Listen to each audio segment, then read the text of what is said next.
Loading. And we're back to the life and suffering of Equestrian Brante, the Yep. greatest hero the world has ever known, who got I'm on trampled my by third. horses just for some poon. I'm on my third throat sweet today. Yeah, I love how you need to use the fucking lozenge just because all this voice acting is hard work. It really fucking is. I thought D&D set me up pretty well. Yeah. But this is something else. I will say that it is, yeah. It is a bit... Need to have, some beverage there. Alright. That's a really loud Ooh. sound effect. The sound Maybe- effects in this are super loud. They really are. You able to turn it down a little bit? Oh, yeah, probably. Sound. Perfect. There we go. Yeah, so I like the music, it's just the sound looks like Yeah, honestly, fucking... music up a little bit. Here we go. Yeah. I'll start. A dropped Okay. handkerchief. Yay, you I remember the remembered this title! time! Yay! Oh my god. Alright. Hot, dry wind sweeps through the city from the barren lands around it. The noble residents of Anizot prefer to Let's remain talk in their about it. chambers, while the commoners huddle in tents or in the shade of the silver tree. You are on an errand right now. Your father wrote a letter to a noble acquaintance, and you are to deliver it. Thomas, the boy down the street, is tagging along. The two of you are inseparable now.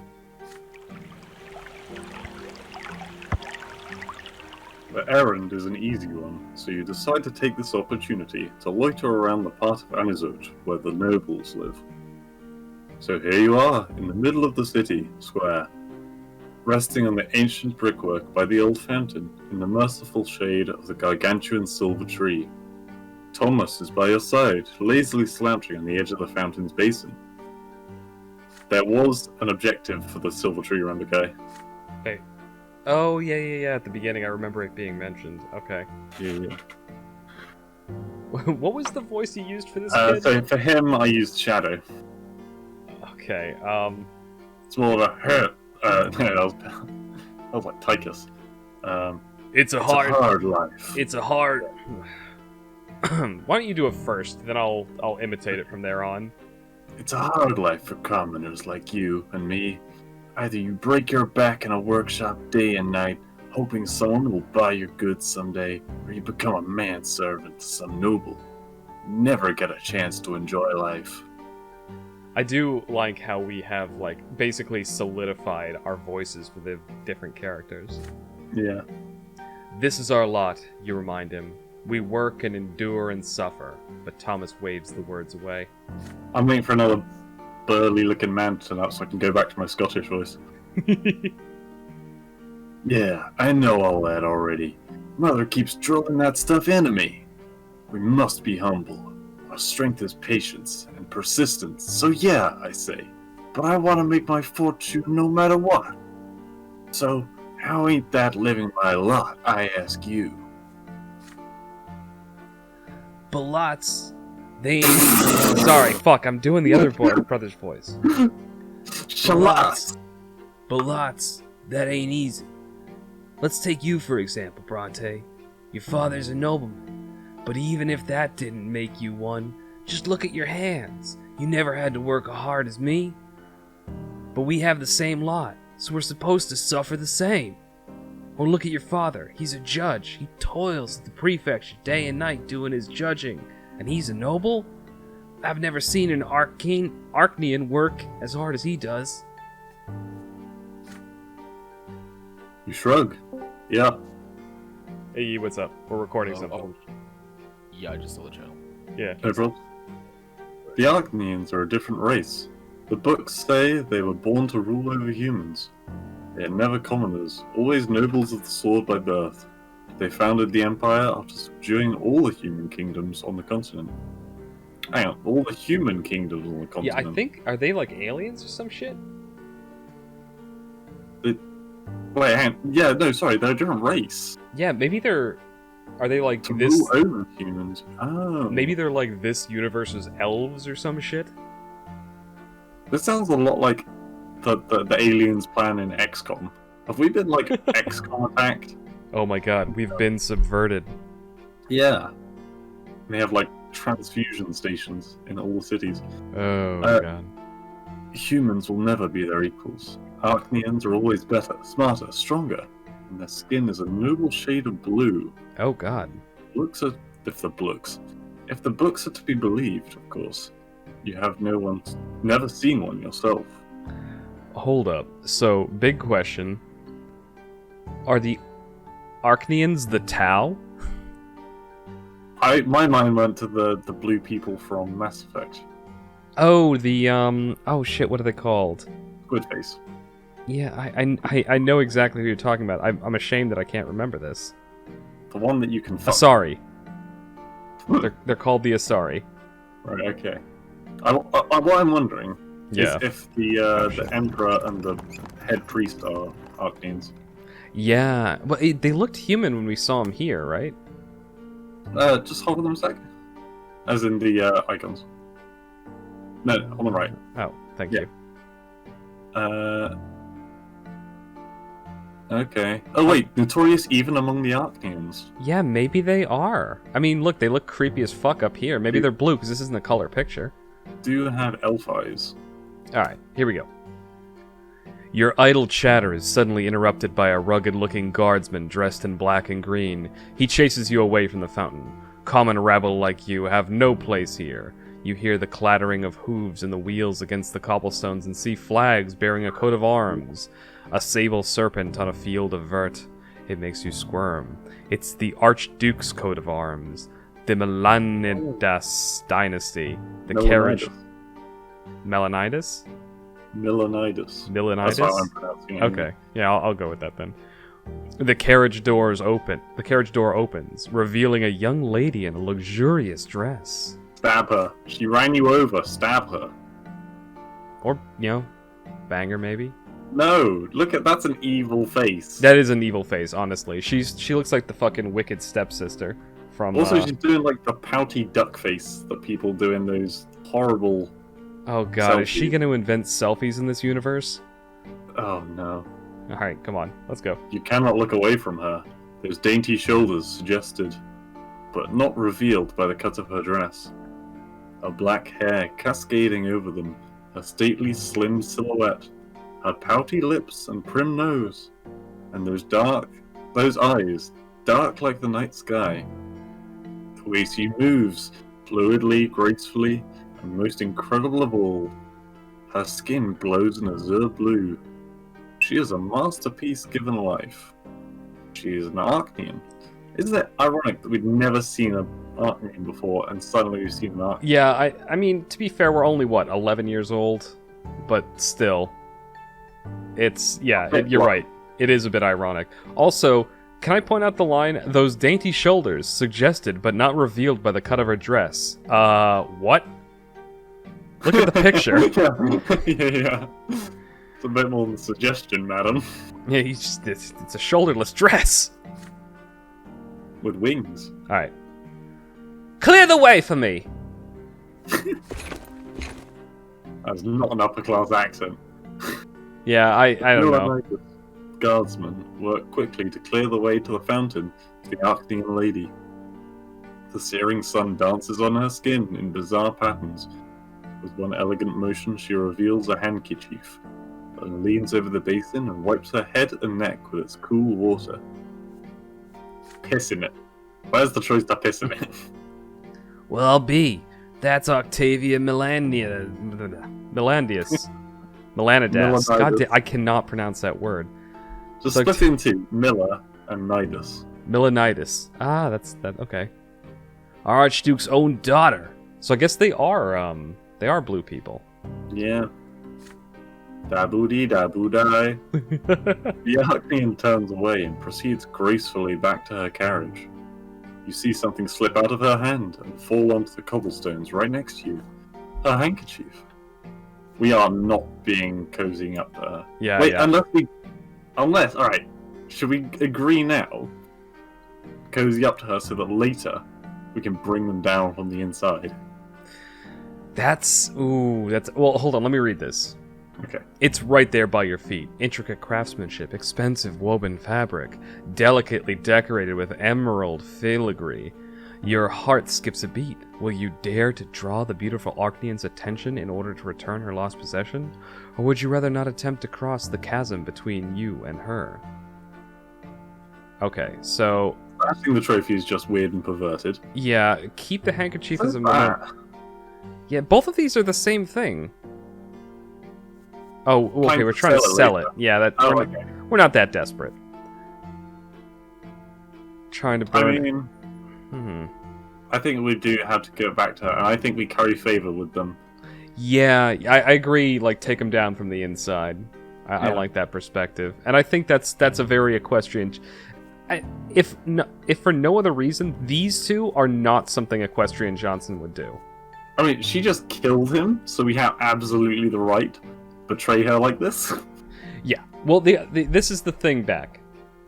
Equestrian Brante, I keep calling him Equestrian Johnson. Equestrian Brante, he would not try to stash and sell the trophy because he's not hard up for cash. And he would not keep it as a memento because fuck this bitch. So by process of elimination, it's got to be this one. Sow the seed. Do it. Do it. So you, It takes a moment to overcome your fear. You follow the young lady Melanidas and call out to her in a nervous voice. She turns around, her beautiful face marred by a puzzled expression. You extend the dropped handkerchief towards her. She's going to be like, "This is soiled! yeah. Fuck you!" Lady Octavia's face contorts into a sneer. She signs to the guardsman indifferently. Oh, fuck. Yeah, you're right. A guardsman's gauntlet-clad hand slaps you in the face. It rings your head like a heavy bell. Your nose cracks obediently under this staggering force. The rest of you follow suit and you fall... Are we gonna die to this bitch again? Hopefully not. The rest of you follow suit and you fall prone. You can discern the guardsman's voice through the painful din in your ears. Should I take the handkerchief back, lady? Lady! Hey, lady! Hey, lady, I'm walking it. All right. All right. I'll try Oh to my think of a God. better voice for her. After a commoner's hands have befouled it, let him wipe himself with it for all I care. Ooh. Oh, she remembers us. Fuck. Hmm. Hmm. Okay. All right. It's you. Oh shit, I didn't realize it. Yeah. The carriage drives away. Thomas runs up to you and drags you back to the fountain. Your head is still ringing from the blow. The fateful handkerchief is still crumpled in your hand. She is bad news. All right. We lost 5. We're still at 5 though, because we got a bunch of it from before. I guess we can sell the fucking thing if we want. Yeah. Honestly, I think we should wipe her ass with it. What? That's Wait, what? the girl? Whoa. Right. No. No. We have no romantic we had feelings for that happen bitch. already. We had romantic feelings for the girl that we saved. Yeah. Maybe this is just like a summary because we're reaching the end of this like chapter. Maybe, but Because I think this was the last Yeah. objective. I hope it's not the Arcnean lady, because fuck her. No, it won't be. She's like twice our age at least. Yeah, she didn't seem... Wait, she seemed like she was at least like in her late teens. Yeah, well, I At think, at the youngest. At the youngest. yeah. Alright, it's me. 12 years old now, you overhear an important conversation. It is a spring night, and Mother has just sent everyone to bed. You walk past Father's study and hear voices coming from beyond the door. Grandfather is yelling at Father, and Father is replying quietly. The elder Bronte men are fighting, arguing about the place of the commoners in the city. You sneak outside to avoid Mother's attention and hide next to the open window of the study. Perhaps they'll mention you, too. So disappointed in you. Oh, so I take it you probably still want me to do these ones. Well, yes, but you missed the title. Oh, excuse me. The Quorum Decree. That low-life idiot had the gall to pay me a visit and beg me for some service. He had the insolence to ask me outright. He thought I was going to support his claim for the chairman's seat in the lesser quorum. How dare he? Father, please listen. Mayor Egmont may be lowborn, but he carries a lot of clout in Magra. He owns 5 iron mines. A friend like him could be quite useful, should he become a chairman of the lesser quorum. I don't give a damn who this Egmont is, Robert. What he is, however, is lowborn. His lot is humility and obedience. The likes of him can never rule anything. They are nothing but a flock of sheep that need a firm, noble hand to guide them. Pretty weird, because he used to be a commoner. Yeah, I know. Maybe we should change that voice. No, I'm still gonna do it. I'm determined. I love that voice for him, even if it hurts my throat. I wasted so many years trying to quash that quorum decree, but that accursed Cornelius Tempest did everything in his power to make the Emperor sign that pathetic screed. And now even the low-lifes can wield power. True power, Robert! Just the right to discuss the size of the Archduke's tax. Nothing more. That is only the beginning! What next? Are they going to arm the lowlives now? Make them into judges? If the Emperor rejects the foundations and the lots, the entire edifice will crumble. Bah! Who am I telling this to? It is already crumbling, and you, my son and heir, are a harbinger of its destruction. So hang on. They're not going to, but like he said, what's next? They're going to arm the commoners. So Well- the commoners don't actually have to go to war? No. I think at the moment the it's only the nobility. I think it's like the early Middle Ages style, where only the nobility goes to war. That can't be a very big army, though. Yeah, exactly. And that's what the Roman Empire did for the longest time. Only landowners were allowed to serve in the army. It was under Marius that they actually had a shortage of soldiers, and so they needed to recruit from the common people. And honestly, it did actually cause the Roman Republic to turn into the Roman Empire, because the soldiers became more loyal to the individual generals than to the Rome itself. Right. I mean, it's an interesting point. Sorry, I could go on about this sort of thing for a while. Father, I'm begging you. I do not wish to marry a third time. Lydia is a good wife and a dutiful mother to my children. If you would only allow her to... I will allow them nothing! Neither Egmont nor that freeloading wench of yours. What will you want me to do next? Live by the laws of the lowborn? I can already see where this is going, and I'd rather run my own sword through my gut than live in a country where nobles and lowlives share the same rights. I'm really having a lot of fun doing this guy's voice.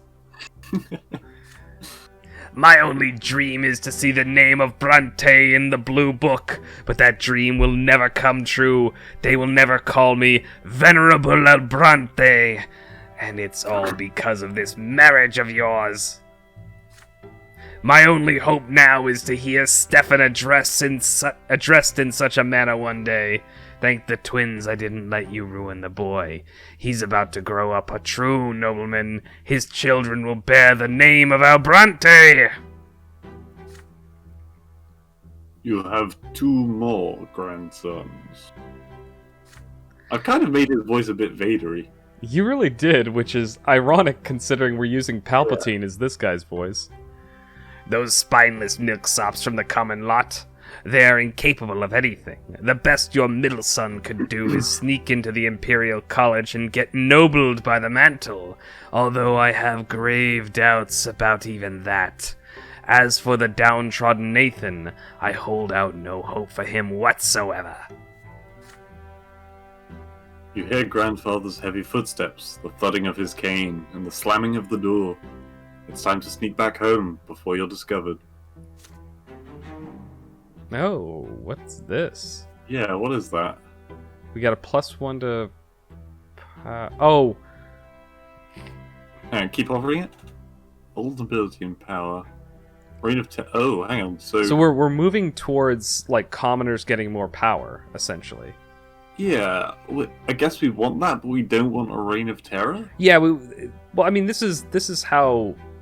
At least at this point in history, like if we're using the real world Europe as a comparison, the way you want it to be is somewhere in the middle three. Because if the nobility holds absolute power, then, you know, basically most of the population is shit out of luck. But if the commons hold complete power, it tends to be anarchy and chaos. So you need some sort of balance between a ruling elite and a, you know, common people. It's basically a pH scale. You want it neutral. Yeah, exactly. That's a really good analogy. Also, so I'm guessing this is because of the quorum. Yeah. Because there's some lowborn people who got a little bit of power. Yeah.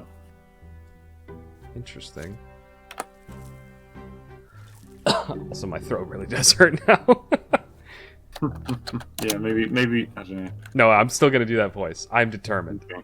He doesn't show up that often, so I think I'll be okay. Is it you or me? I don't know. But this isn't really a line. You started studying at the school of Sir Tibor and began to master the sciences. Wait, what? Oh, shit. We get into school. Oh my god. What? What happened? Sorry, I switched to YouTube, which was full screened on our first hour of playing this game. And so I was like, what the fuck are you reading? I can't see that. Alright, this is you, and this is the first page of a new chapter. A storm of expectations. Finally, the day comes when the teachers stop coming to the house. But before you can breathe a sigh of relief and put the books away, Father asks you to come to his study. Oh, shit. You've grown, my son. It's time for you to continue your education away from home. I've chosen a deserving school for you. Sir Tibor's School for the children of noblemen and well-off commoners. Naturally, it is not a boarding school for nobles, so you will study there during the day and come home in the evening. He kind of looks like Stalin. Wait, our father? Hold on, let me go back. Yeah, I could see it. Yeah. You share the news with your new best friend, Thomas. You can go ahead, because that was a short line. Oh god, Thomas, are you okay? I've got the lurgy. Sir Tibor's school, eh? Yeah, I gotta ask my parents to send me there too as soon as they get the coin together. Father says his workshop has toiled day and night for years to save up for my education. We're really giving this guy an asshole voice, but he's gonna be quite a nice person. I mean, the thing is, when we first met him, he did throw our little brother into a ditch. Yeah, because our little brother called his little brother a name.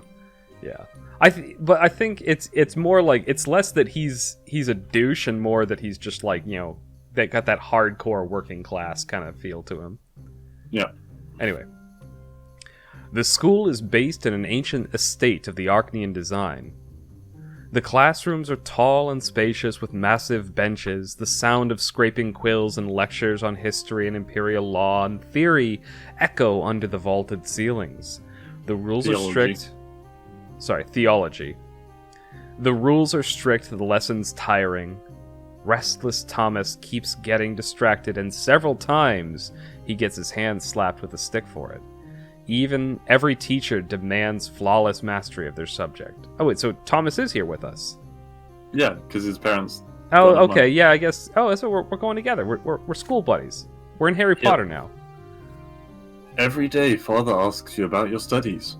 You've already told him twice how Magra joined the Empire and how the Nobles' Court of Honor is different from the Commoners' civil court in the city prefecture. But Father keeps pressuring you to work even harder. So there's a House of Commons and a House of Lords, basically. Yeah, that's what it seems like. And it seems like the House of Commons is something that was just recently established. Because of what, grandfather was bitching about. When it's time to go to bed, mother will not let you go to sleep until you recite a newly learned prayer for her. And when it is time to go to school, you promise her every day that you will behave with great humility and steer clear of insolent behavior of any kind, for you still live by the commoner's lot, and the lot is hard work and suffering. I actually kind of... This is kind of like a real-world thing. Because, parents who come from kind of lower-class backgrounds, they tend to really, really, really push their kids to, get into school and move up. Yeah. Because I know that's... Juan and Raymond, They want a better life for them, yeah. Yeah, Juan and Raymond, that's what they went through when they... Because their families both came to the U.S., and then they were first generation here. And, my family, no one in my family went to college. Well, on my dad's side. On my mom's side, she was the first one. And so they were both, really, really pushy. You need to, do very well in school. You need to, get some kind of a college degree. And something that's actually useful, which is why I ended up in an engineering college. But there's a phrase or saying, I can't remember the exact words for it, but it's something along the lines of, the sword forged in the hottest fire forms the hardest steel. And I feel like that's what's happening here. We're going to have a super, super hard upbringing and education, but we're going to be fucking monsters at the end. I mean, it's a good line, and it does kind of say that people... I think human beings in the absence... Getting a little philosophical here. I think human beings in the complete absence of suffering are just worthless. Yeah, you gotta have the bad to have the good. Exactly. If you want to be a really well-developed person, you need to go through some hardship. Or I shouldn't say if you want to be, but if you are going to be a well-rounded, strong human being, you need to have good things and bad things in your life. You need to see both sides. So that's why I think Equestiran Brante is going to be a badass, because, he was born into a noble family, but he's a commoner. So he's seen both sides. He's got suffering and he's got privilege. He hasn't seen much noble, but yeah. Well, I mean, he's seen his grandfather kick his ass. Yeah, he's been whipped. He's been whipped not again. Been allowed on the nice side. Honestly, we've gotten the shit kicked out of us more times than not. Yeah. We literally died, Kaiser. Yeah, but that was different. That was for a girl. Thank Christ this world has respawn mechanics. I see, you or me, I forgot. Oh, okay. Your first month in school draws to a close, and the teachers announce that there will be exams at the end of the month to determine the best and the worst students in each subject. Father insists that you devote all your spare time to studying the law and history if you wish to follow in his footsteps. But when you speak to Mother every day, you start considering theology. You still remember the revelations and divine visions that came to you in your earliest years. This is going to be a decision. Oh, yeah. You have only one more day until the exam. You have locked yourself away in your room. It is already getting late. Your desk is covered with handwritten notes, surrounded by leather-bound books. Just looking at them makes you queasy, but you have to read through all of them again, at least for one of your subjects. Yeah, okay, here we go. There's a nagging thought on your mind. Thomas ended up in big trouble the other day. He got in a fight with several boys who lived next street, and they heard about your wooden fortress and got in an outrage by the fortification. Let me try that again. He got in a fight with several boys who lived next street. They heard about your wooden fortress and got in an outrage by the fortification built by commoners. They swore to dismantle it tonight. Thomas swore he would defend the fortress until the end. Perhaps you should abandon the books to rescue the friend in need. But then you hear your little brother Nathan knock at the door. He stands there shyly, not saying a word. He often does that, standing still and staying speechless, until either you speak first or he runs away. Our fucking little brother is a bitch. But this time he actually says something. Oh, okay, maybe I judged him too soon. The door is locked. Are you okay, Equestrian? Is there anything I could do to help? Every time you read his voice, I'm thinking of Oliver Twist. Please, sir, I want some more. Your head is spinning. This is the last evening before school exam. If you fail, your family will be very disappointed. You have to refresh your memory on law or theology. Either one or the other. But Thomas and your fort are about to be stormed. Why, today of all days? You grind your teeth in rage at the thought. Nathan is by the door trying not to bother you. He wants to help you the only way he can for reasons known only to him. Will you accept his help? Okay, I think this comes down to noble, commoner, or theologian. I have no idea what this even means. Accept your brother's offer of help. What I want to say is that spending a moment with Nathan means that Nathan will go and help defend the fort, but Nathan's a bitch, so he won't help anyway. And he can't exactly learn for us. Exactly, and so what I'm thinking, Nathan might die if we do this, honestly. 'Cause it's a whole bunch of boys fighting down there. So as much as I like Thomas, should we rule out theology? Yeah, I think we can rule out theology. I think we just spec in for either magic or strength. I do not think Equestrian Johnson is a theologian, period. He's not a magician, no. No. So, I personally, if we're gonna go with our thought process from the earlier thing of, being a hero of the people, dismantling it from the inside, this is the one I think we need to choose. Cause it could be Thomas, though, because then he has the backing of the people. Maybe, but I think if we help Thomas, then I think we are kind of dooming ourselves to be a commoner. Yeah, I think so as well. Permanently. I agree. But the wild card here is spend a moment with Nathan.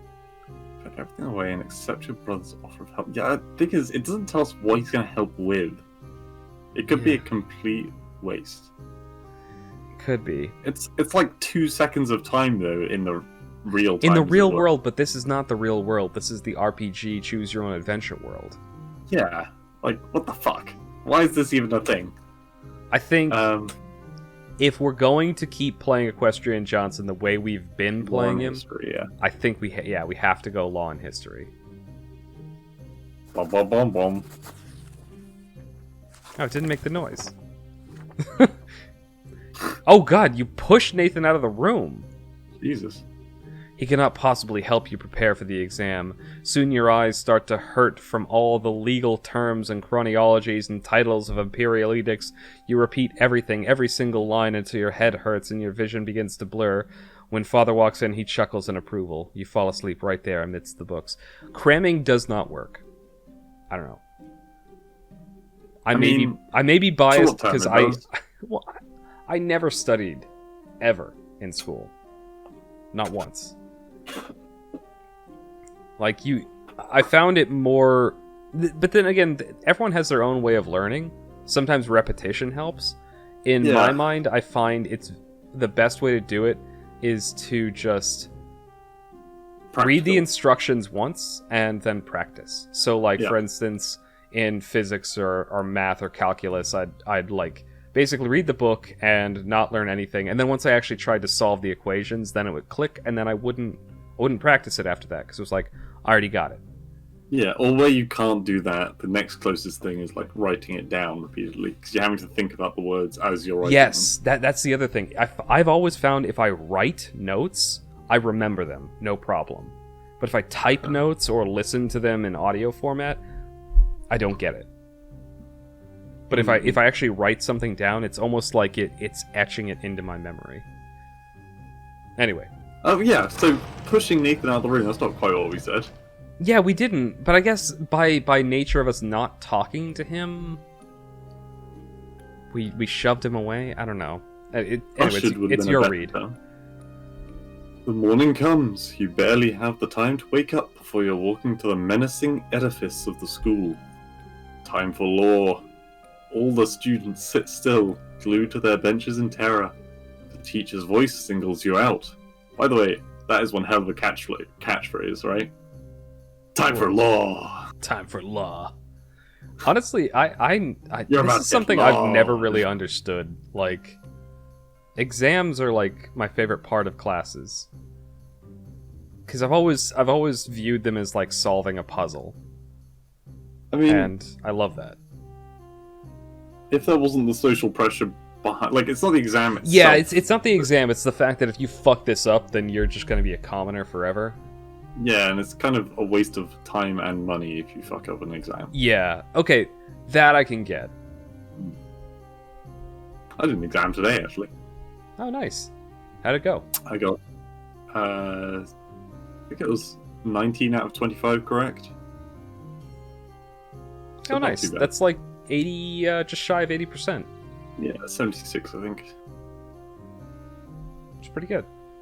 Hmm.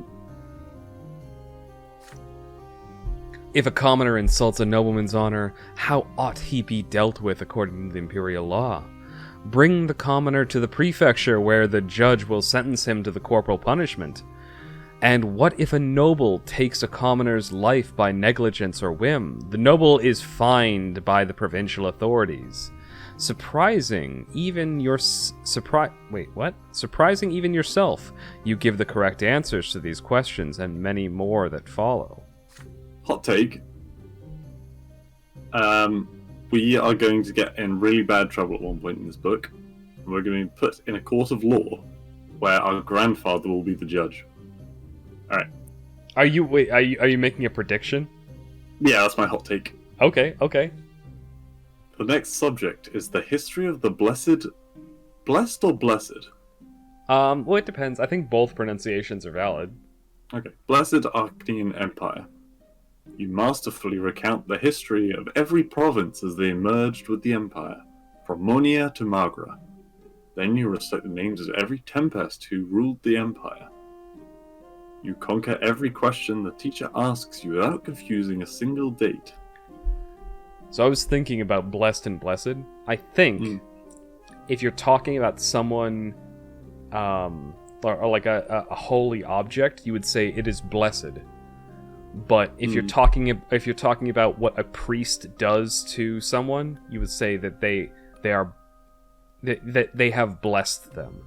I mean, maybe blessed is past tense, blessed is present. You have been blessed. No, you are... This is what I think. It's like he has blessed and you are blessed. I don't know. I would be very curious to see if they had a distinction with the pronunciation, or if it's just like a regional dialect thing. Mayhaps. You get the highest grade in law and history and an average grade in theology. You relay the teacher's praise to father over highest? dinner. What? Oh my god. Also, yeah, we're studying in law. That's going to be good books for Granddad, right? Yeah. I think so. Yeah. He smiles, pleased with you. Well done, my son. I can see how hard you've been working. Keep at it, and you will be among the Empire's greatest servants. I'm proud of you. Look at that. Our father's like, Plus 4. Oh no, wait, that's just +1. Yeah, it's plus one, but we've just consistently Fuck yeah. impressed our father. Like, He likes us. I don't know. I'm like, oh, look at nobility +1 too. I don't know. Our father's like, oh man. Is it weird that the fictional father of Equestrian Brante is like, I actually feel like good in my heart. I'm like, ah, we made him proud. Yay, Stalin likes us.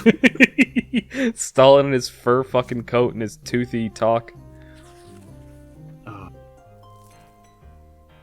Okay, before we continue this section, I need to take a break and use the bathroom. Yeah, no problem. Get a drink. Alright. Noble titties, really? Yeah, I see the title. Ironically. Noble... You see the fuck titty? it. Noble titties. Your education continues. As you study imperial law, you come to realize that there is a certain hierarchy even within the noble estate. It seems your father's status is not quite equal to that of the more eminent human and Archnean gentry. Oh, the music starts again. You return home with this new information at your disposal. Father asks you about school after dinner, as he always does. And what is the difference between noble of the mantle and those of the sword, Equestiran? You'll already have an answer ready. The latter status is hereditary, meaning that it is passed down from father to son, and that after the Archneans, nobles of the sword are the most eminent humans in the Empire. They own land and estates. They fill offices of the highest ranks, and the names of their bloodlines are preserved within the Great Blue Book. Nobility of the sword can only be granted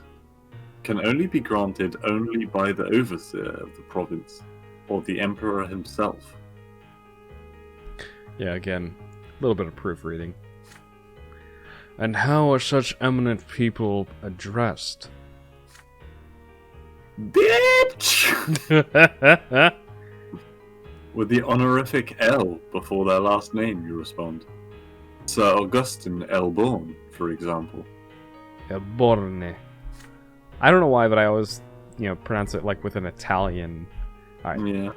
Father pats you on the shoulder, clearly pleased. That name really confuses you, because you go L for the Mexican and then Italian for Borne. Yeah, I know. It's weird. And what about the Archneans and their status? What have you learned about them? The Archneans stand above all human gentry. They are born to rule over humans regardless of their titles. No L is required when addressing them. They need no honorifics, for the names of their ancient dynasties are known to all.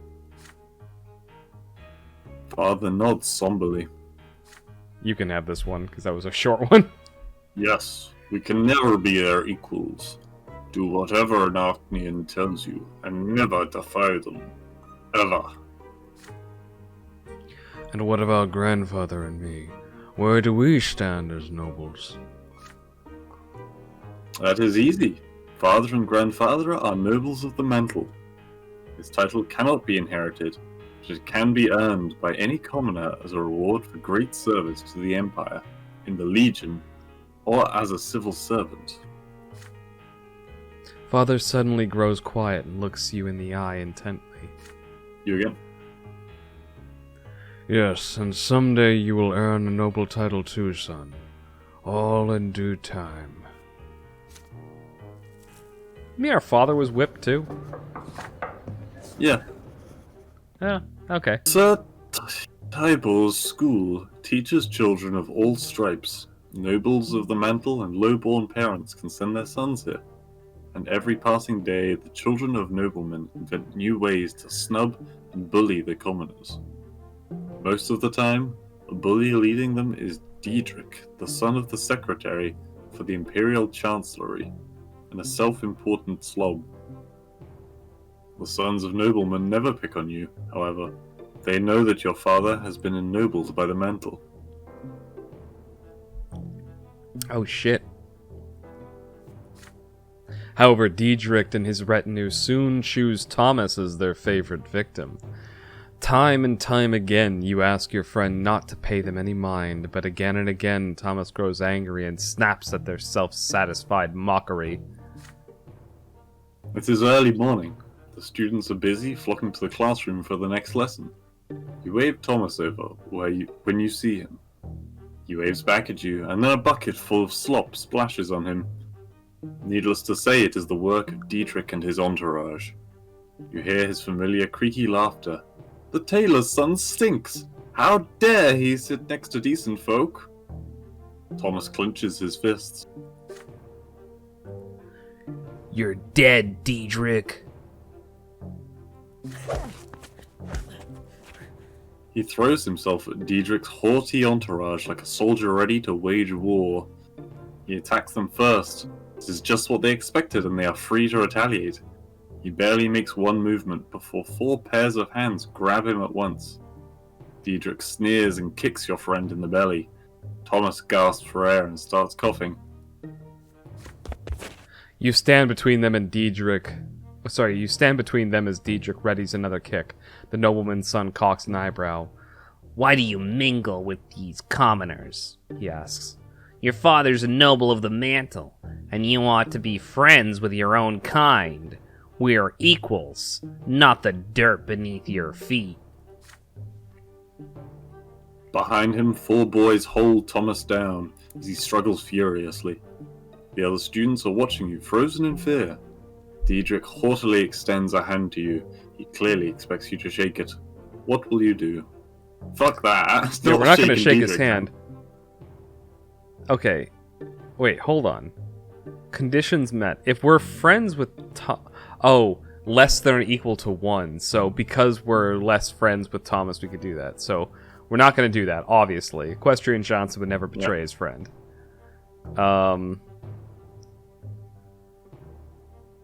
Question is it challenge or admonish? Yeah, we wouldn't turn him over to the teachers either, because we ain't no snitch. Yeah. I personally think it would be this one. I think that would hurt him a lot more to be insulted by a commoner. Yeah, because he obviously was prepared to get into a fist fight with Thomas. So a fist fight isn't going to do anything.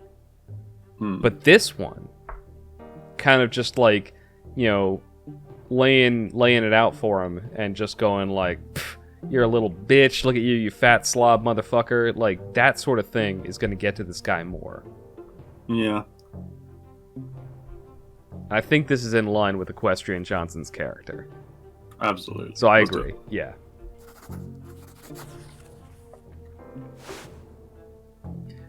Oh my god. You make a speech, not to the lead bully himself, but rather to his retinue.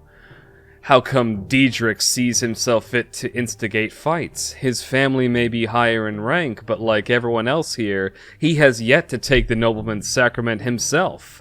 The nobleman's lot is not yet his, so he is not yet fit to fight or rule. Nor are any of you. The twin gods are every...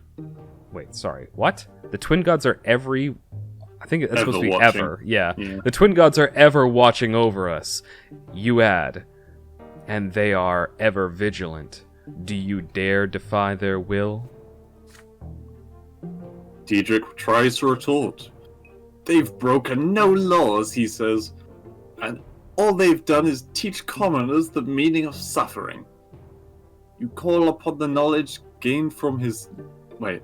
Upon the knowledge gained from your theology lessons and easily pick his argument apart. Oh, shit. Right. The problem I'm having right now is that they don't use quotation marks. Yeah, that is a bit of a pain in the ass. It's hard to figure out what you're saying and what you're what is in between. Yeah. Every man's first duty is to follow his lot, and Diedrich and his friends lack the humility to accept that they are not yet true nobles. Oh my god, Equestrian Johnson. Fucking laying down the law. Right? It wasn't just a telling off, it wasn't just snubbing your nose at him. Yeah, no. We fucking tore him apart. Yeah. The hands holding Thomas down grow weak. There is a whisper amongst the students around you. You're right. The twins are always watching how we follow the lots.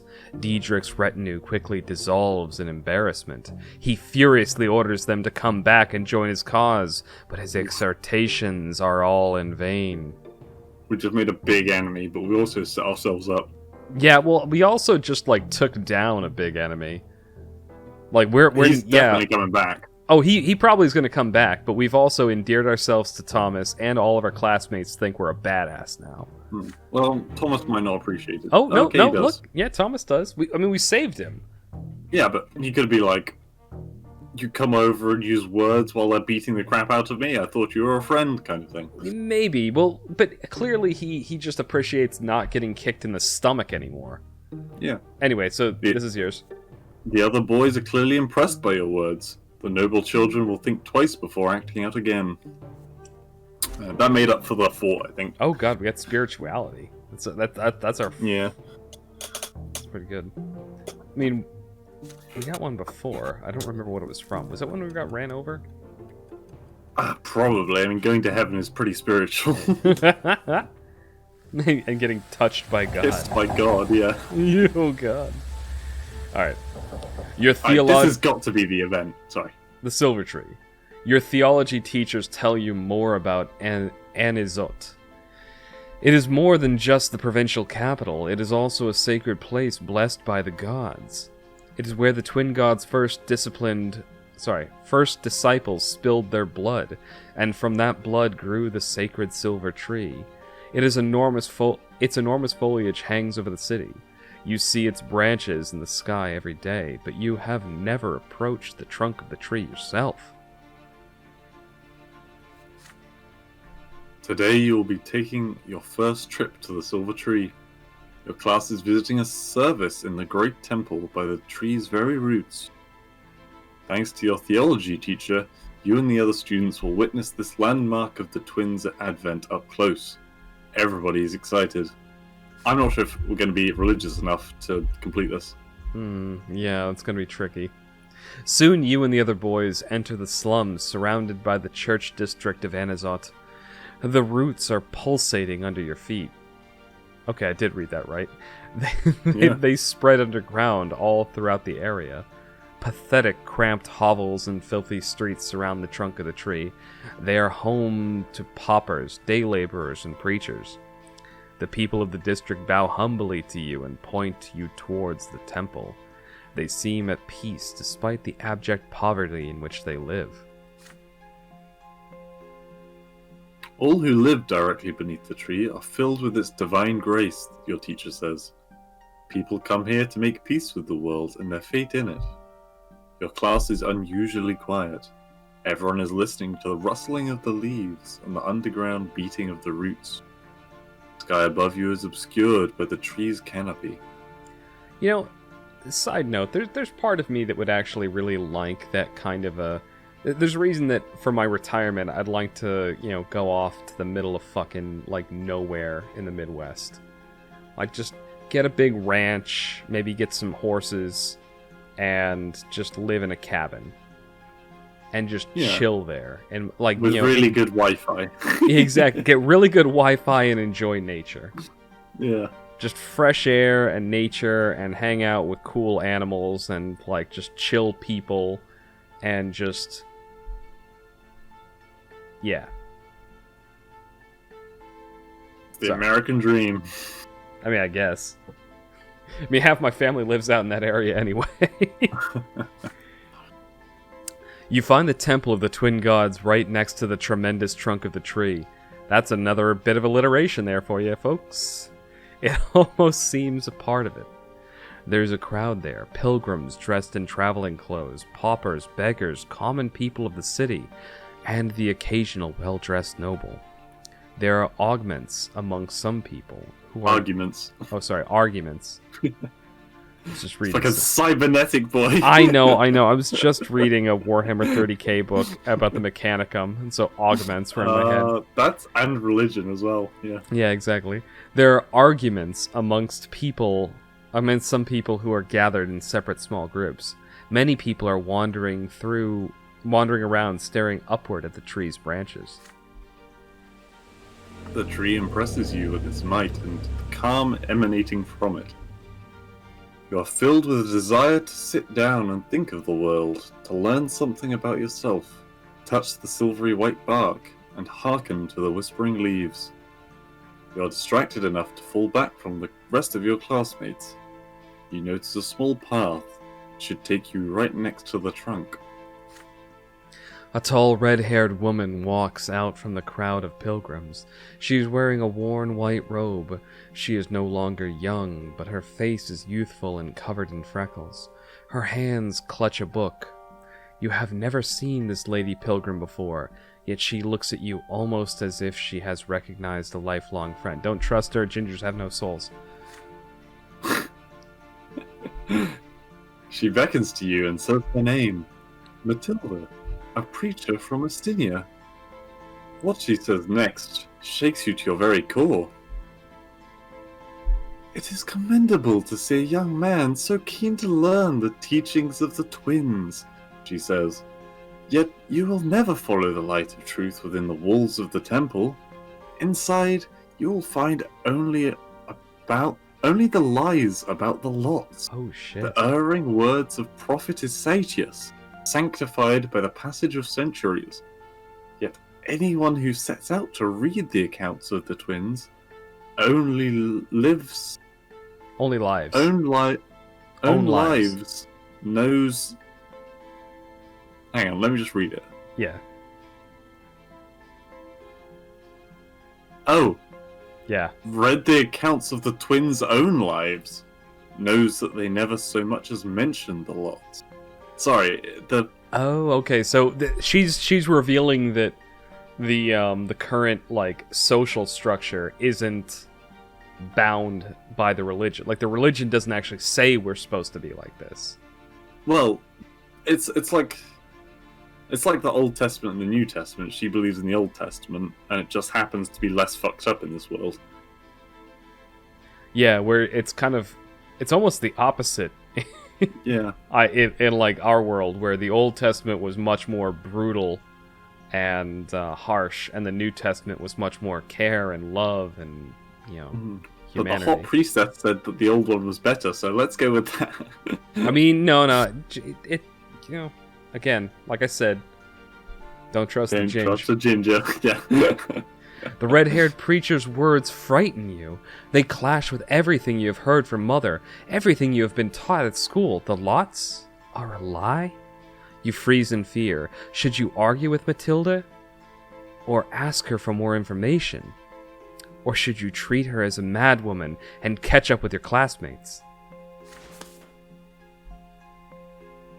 You suddenly feel a small warm hand grasp your own. You see a girl right next to you. She's just a little older than you, wearing a black dress, threadbare yet almost spotless. Her hair is covered by a handkerchief with only a single golden lock showing. Her brown eyes are burning with rage, a hand pulling you away from the red-haired preacher. Alright, can I say again the picture does not match the description? Her hair is covered by a handkerchief Yeah. with only a single golden lock showing. Bullshit, the lady's got her hair free-flowing. Yeah. You stare in confusion at the strange young girl, your cheeks flushed by the sudden touch. There's just a bit of color on her cheek too, but then she starts speaking to you quickly. Don't listen to her. She's dangerous. Come to the temple with me. Only there will you see the truth. You stand there surrounded by the crowd of praying pilgrims and the sound of shuffling feet, torn between two people you have never seen before, and each of them expects you to follow her. But all the while you hear the whispering of the wind in the tree's branches. The branches reach out for you, almost as if the tree wishes to speak to you itself. Can you hear its voice? Leave them and approach the tree, I'd say. Alright, so we can't do one of them. Wait, what's the epiphany? We can't speak to the tree. I think this is the one we need more spirituality for. Open yourself to the tree. Oh my god, you're spreading for the tree. Oh, fuck off. So Are you tree spreading right now? we can follow the so there's the red hair. We can follow red hair. Yeah. Follow our class or follow the little girl. I'm definitely more tempted to follow the red-haired pilgrim. However, I mean, the tree is the direct line to God. If we want the truth, we should talk to the tree.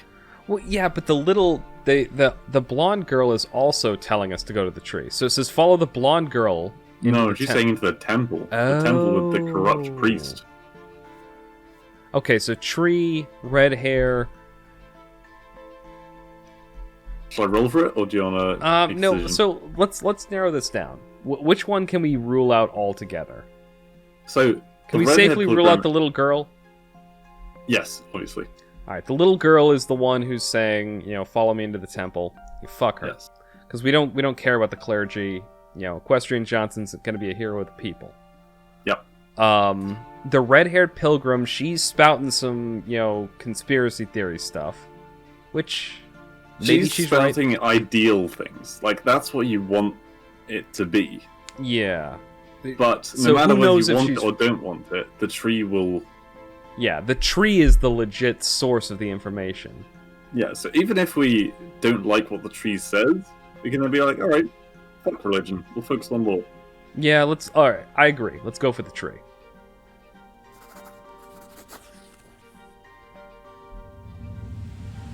Silver tree.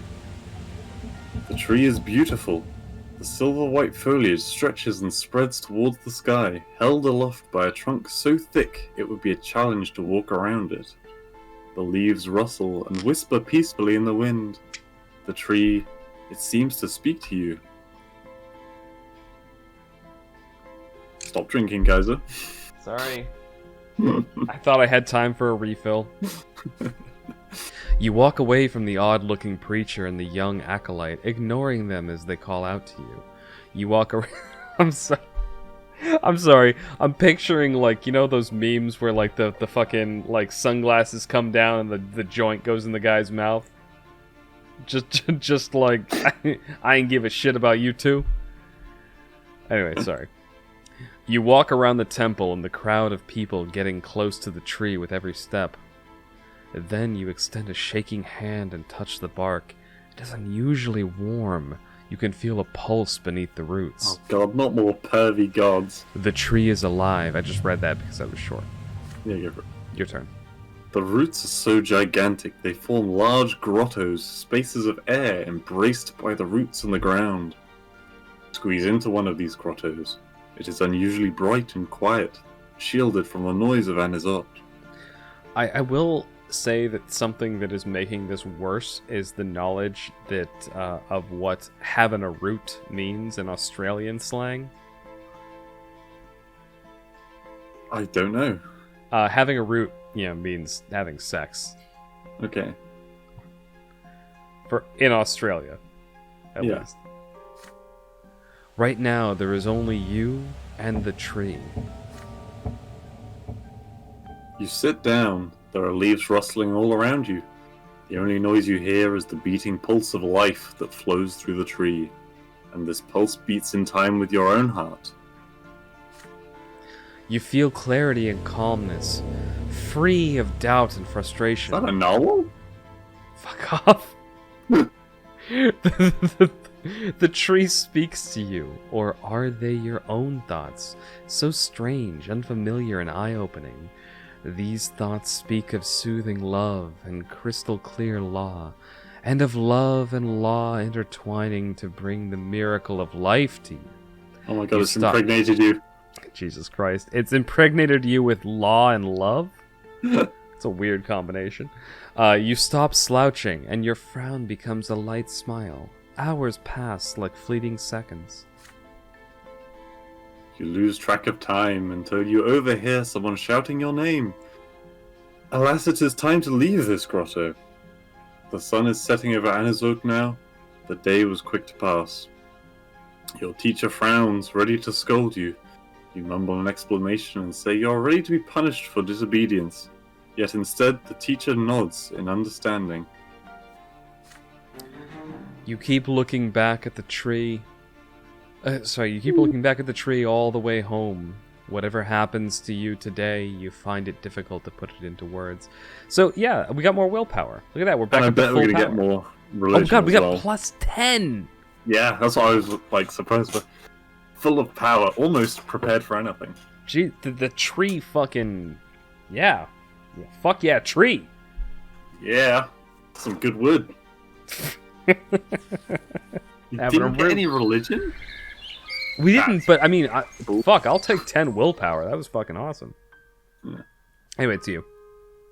The shadow of the past. Another school day has ended. You are making your way home, still mulling over the things you learned from your... You sat by a tree! The founding of the Empire, the eternal and unshakable rule of a single dynasty, the 3 estates, each with its own rights. What an odd sort of order the world has, and yet so mysterious. At least it sounds that way when your teacher talks about it. Mother is waiting for you on the porch. She smiles gently when she sees you, and yet her expression still shows great concern. Father left on a trip to several distant Magran towns a few days ago. Since then, Mother has been trying to tell you something, but she seems uncertain. Son, could you put your things away and come pray with me? You join Mother in a prayer to the twins. She prays with fervent sincerity. Her head... What? Sorry, I thought you said a different word. Okay, no. She prays with fervent sincerity, her head bowed low, reciting the words of obedience to them and their greater design in a barely audible whisper.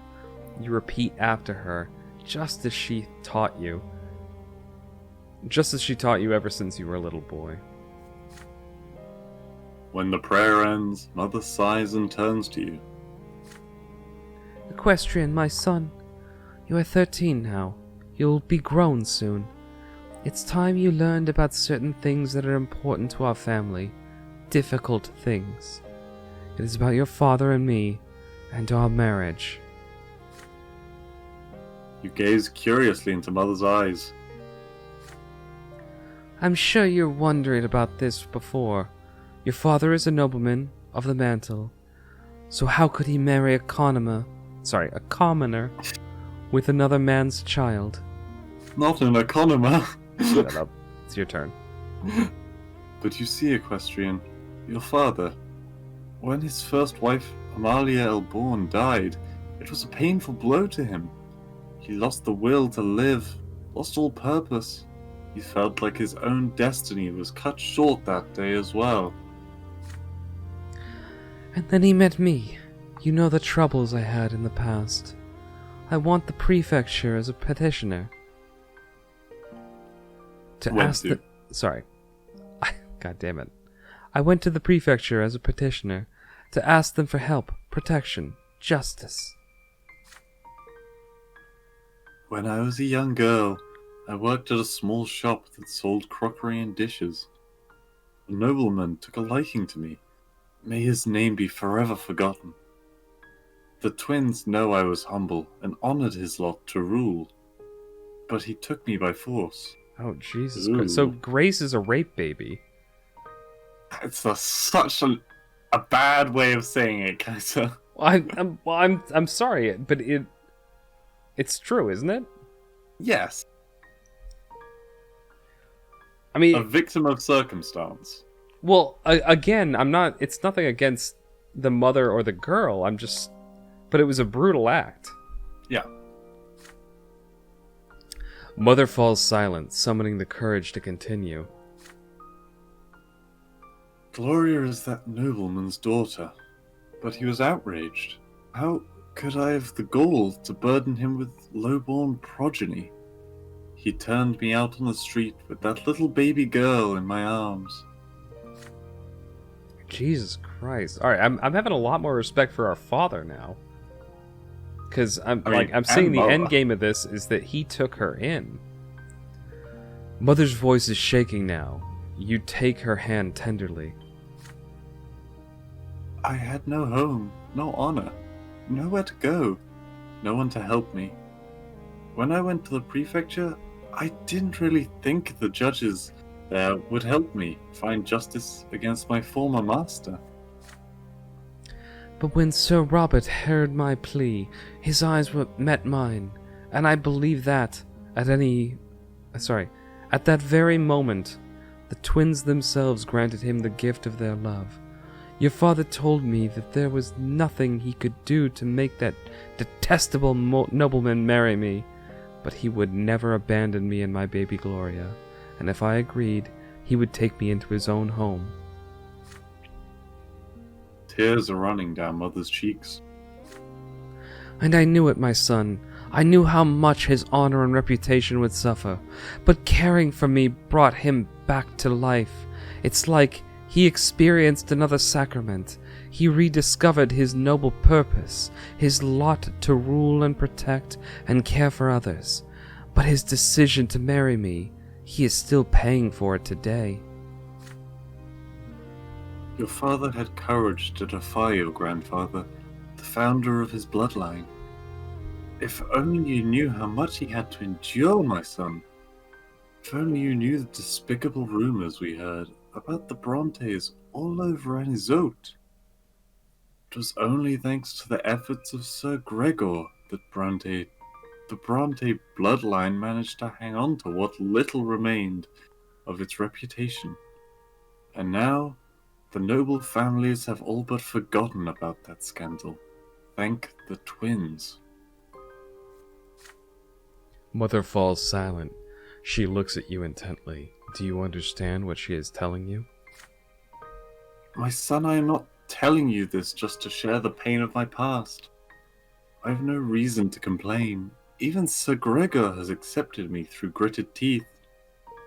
But you need to understand the heavy burden our family must bear, including our scandalous marriage and Gloria's foul origin. And Gloria, she could never be a Bronte. Even if the elder Brontes agreed, the news would stir up the old scandal in the minds of high society. And if that were to happen, Equestrian, they would see even your birth as illegitimate.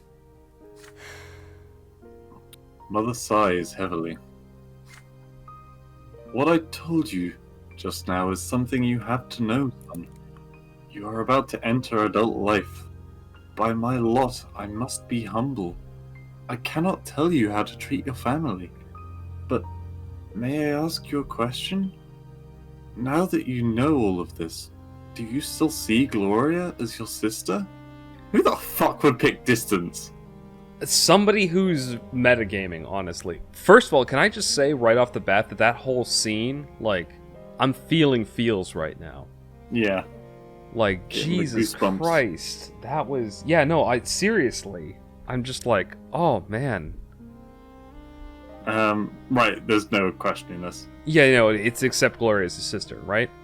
Yeah. Okay, I'm glad that we have... There's no contest about this. It's no. Fucking... Filled with determination, you assure Mother that Gloria is and will always be your sister. You want Gloria to be a Bronte too. You want her to be part of your family. Who cares what the nobles of Anizote say? Mother beams with quiet joy when she hears this. Oh, Equestrian, if only you knew how happy that would make me, to have our family united at last. However, the joy in her face quickly gives way to concern.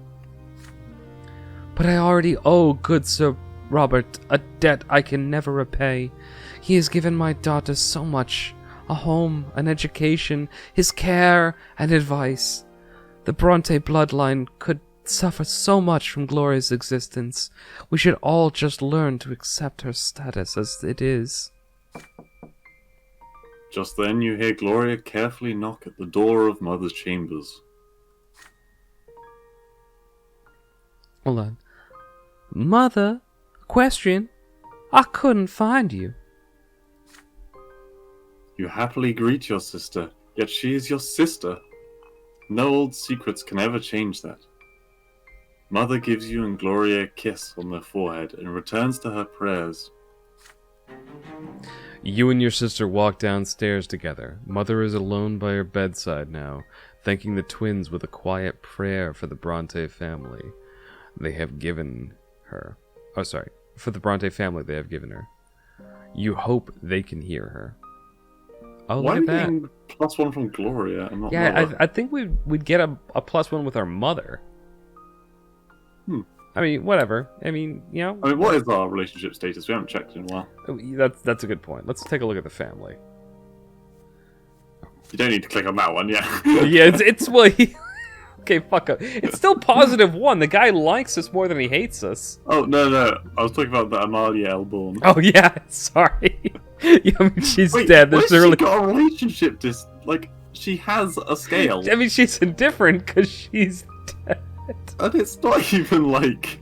This Oh is my true God. death. There's no way she's alive. Oh shit. Okay, Oh fine. my god. Robert +4, Mother +3. God, our dad likes us more than our mom these days. Yeah, we're getting lore. Stefan doesn't give a fuck. That's fine. Honestly, I'm slightly Nathan's, sad he doesn't hate us. yeah, honestly, I feel like it's a badge of honor if this guy's like -5. Yeah, But well, it's kinda got my Gloria haircut. actually is like she's up there now. Yeah. All right, so other relationships. Oh, we've got a few now. Gene. Oh, two of them are. So Thomas is +2, Sophia is +1, and the girl we died for and then ran off to the countryside. Yeah. This guy +1. The German dude. Hell yeah. Yep. She is 0. She is also 0. This is the girl that we probably we could have followed into the temple, but honestly. Hang on. Click on Augustine again. Okay.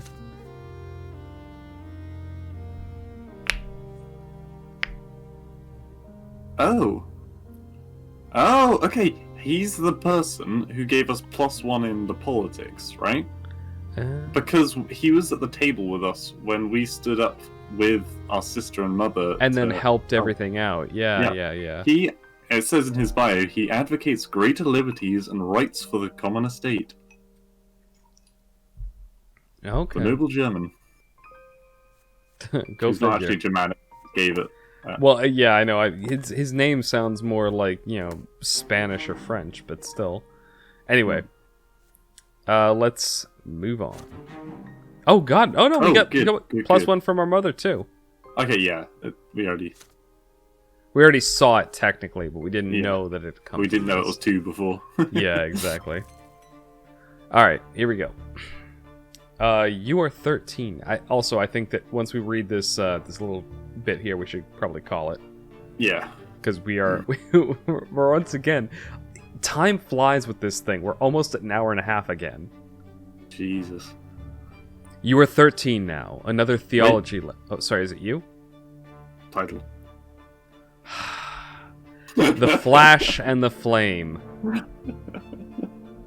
You are 13 now, another theology lesson. Today's sermon is about the priest and why the clergy is the only one of the 3 estates with the right to interpret the lots and guide the other 2 estates accordingly. Thomas sits next to you, huffing and puffing as he fervently writes down the teacher's every word. How is he getting out of breath from writing? But you've heard all of this from Mother many times before, so you take this moment to daydream a little. Father promised to take you to the capital once your studies are complete. This doesn't bode well. Thomas is getting super in with the clergy. That's not good. Ooh, Jesus. Yeah. But the teacher suddenly casts a stern look around the lecture hall and raises his voice at one of your classmates. A boy by the name of Brian jumps out of his seat. The teacher asks him to repeat what he had just said. Brian freezes and seems to shrink. He tries to muster a reply, but nothing comes out. The class becomes agitated. Someone is about to get punished. The teacher now looms over Brian. The boy's cheeks are flushed and his eyes are covered in tears. You all watch the teacher's iron-bound book as he raises it sharply, about to strike.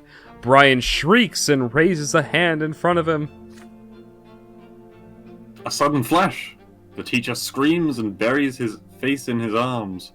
His hair is ablaze and his skin is covered in horrible burns. It's magic. Real magic. Just like in the books about the Magra Rebellion. Class freezes in shock. There is a dull thud as the iron-bound book falls to the floor. Oh shit. The boy is magic. We got a mage. Brian's hysterical laughter rends the silence. He stands up from the bench, fire in his eyes and sparks on his fingertips. There are screams now. Students run to the door.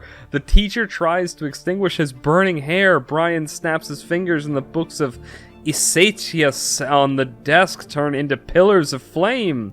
He laughs and raises his arms as the curtains catch fire. Oh, Jesus Christ. The screams grow louder as the fire howls.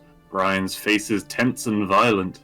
His mouth is spewing flames and his whole body is shaking with laughter. He steps towards the door. You and Thomas glance at each other.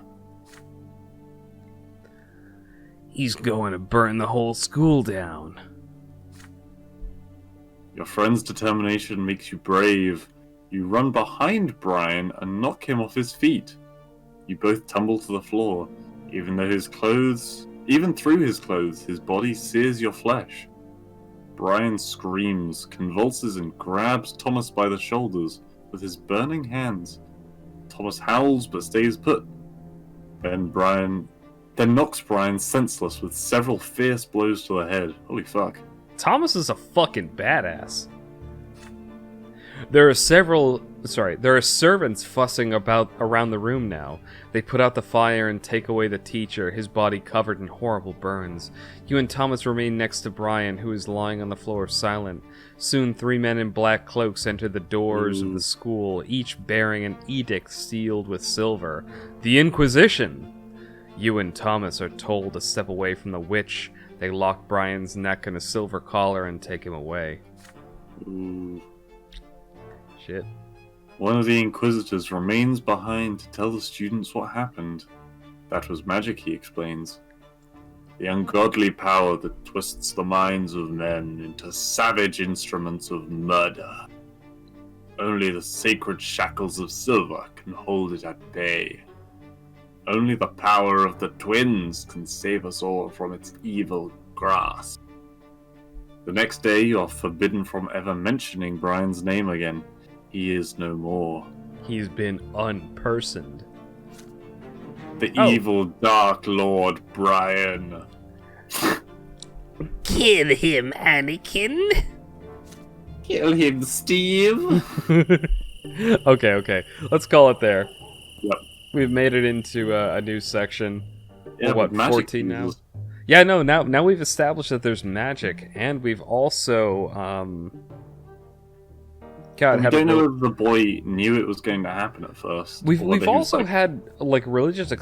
I kind of want to look at our personality where we are right now, because we've got a So much fuckload of will. willpower. Yeah. We're doing okay in nobility and spirituality. Our ingenuity is shit.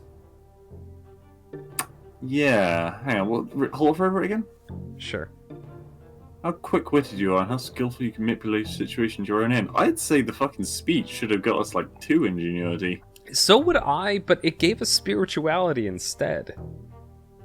Oh shit. It affects your ability to survive without the privileges of nobility and future skills that are crucial for a commoner. Well, I Fuck. think at this point we're on a road not to be a commoner. I mean, we're very middle of the road, aren't we? Yeah, that's a good point. We might just... God. But that's kind of what we're meant to be. We're meant to be that link between the two. Yeah, I think that's the way it's going at this point. So I'm just looking into things. Hang on, There, that there was page a has change changed. in there was a change in power. Sorry, what were we looking at? No, the page you're on. There was like a box of silks under the Emperor before. I guess because the power's shifted slightly in the picture Oh, that that's- has changed. Interesting. Okay, I hadn't noticed that. Hmm. Okay. The more you know. Yeah. All right. Yeah. We'll continue on with this another time. But yeah. No. It's... God I damn feel it. a game of Pictionary coming up. This game is literally just like it's going to keep going. We've Yeah. It's gonna be a whenever long this one. video goes up, like it's going to be a few weeks from now. But just for the reference of anyone Jesus. watching this in the future, like we've recorded all of these within the space of like 4 days because we cannot. We want to see what happens to Equestrian Brante. Yeah. Oh It's shit. gonna be years down the line when it finishes on the YouTube channel. Yeah, probably. All right, fine. Let's kill it here though.